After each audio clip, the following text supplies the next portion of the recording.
Okay, so it looks like I'm not gonna be able to get 10 in, y'all. I don't know how many we're gonna get. This is all that's left. And I think I'm gonna maybe get 2 or 3 braids out of this little chunk of hair. We'll see. So anyways, back to my story. So,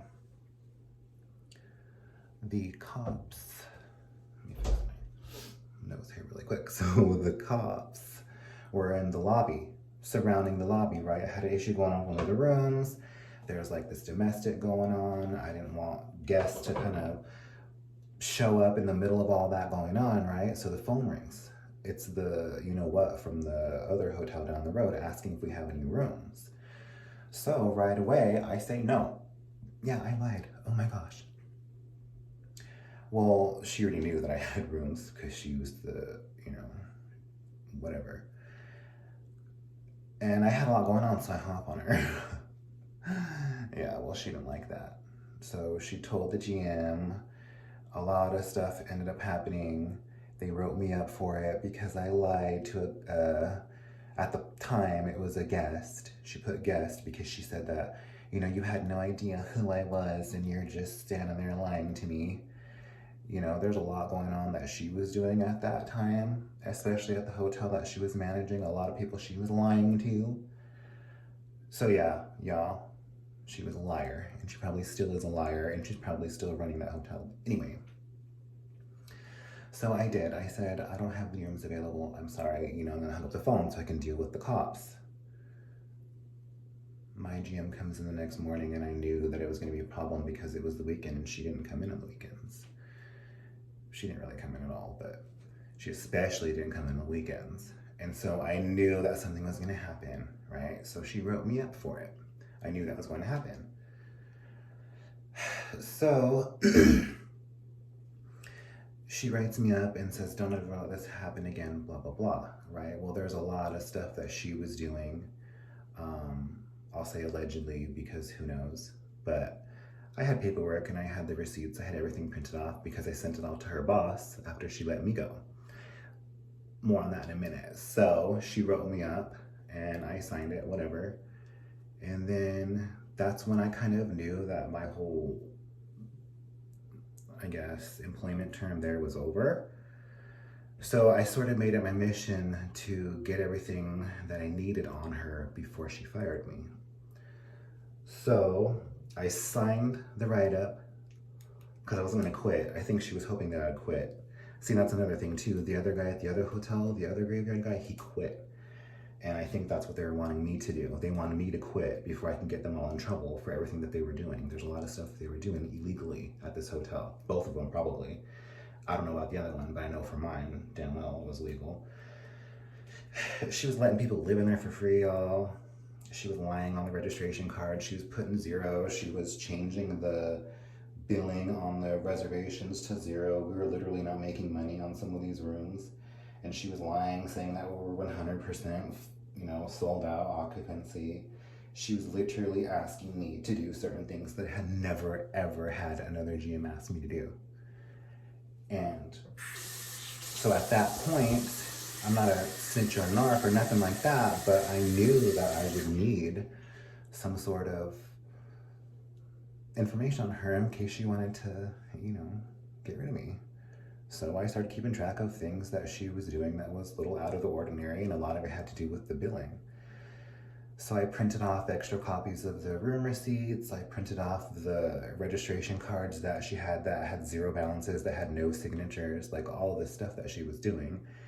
And I printed all of it off. I had like this huge packet by the time I was done. Right? Now, the thing is though, is she was having a lot of issues with previous employees. So she hid, I'm gonna say she hid it because we don't know what she did with it, but she got rid of all of the contact information, phone numbers and everything that we had for the ownership. She didn't want us contacting them for whatever reason. My guess was clearly that she knew that a lot of stuff was gonna hit the fan, and she was worried. So she got rid of all the information, that way we couldn't call anybody. But me being graveyard, I have to send out reports. I have to still have contact with the ownership. So I still had contact stuff. I still had emails and I still had other ways of getting a hold of them, right? So that's exactly what I did. So I had all of this stuff that I had saved up about her, right? Here's finished.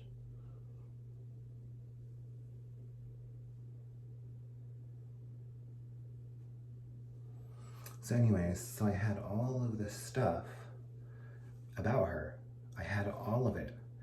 But see, I waited. I waited to see what she was going to do because she owed me vacation time, she owed me sick time. There was a lot of things that she owed me. So I was waiting to see if she was going to give me what she owed me.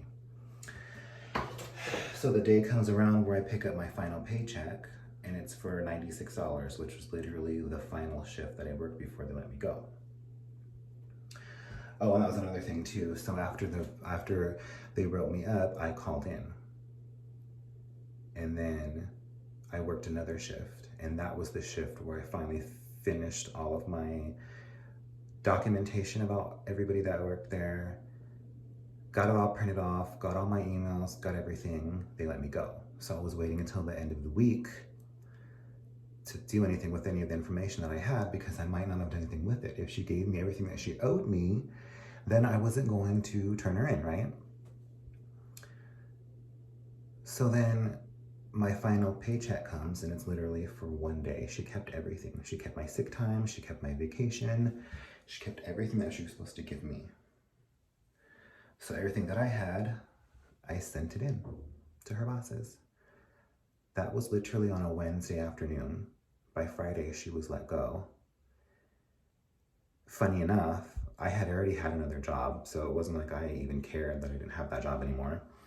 So I was at my other job, and there she was. I was sitting in my car, and she was I pulled into a Denny's parking lot, and she was standing there. I didn't know that it was her at first because she looked a little different, a little stressed out.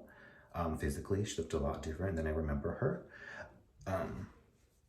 So I didn't really know that it was her until she kept getting louder and louder and louder talking to her husband about me.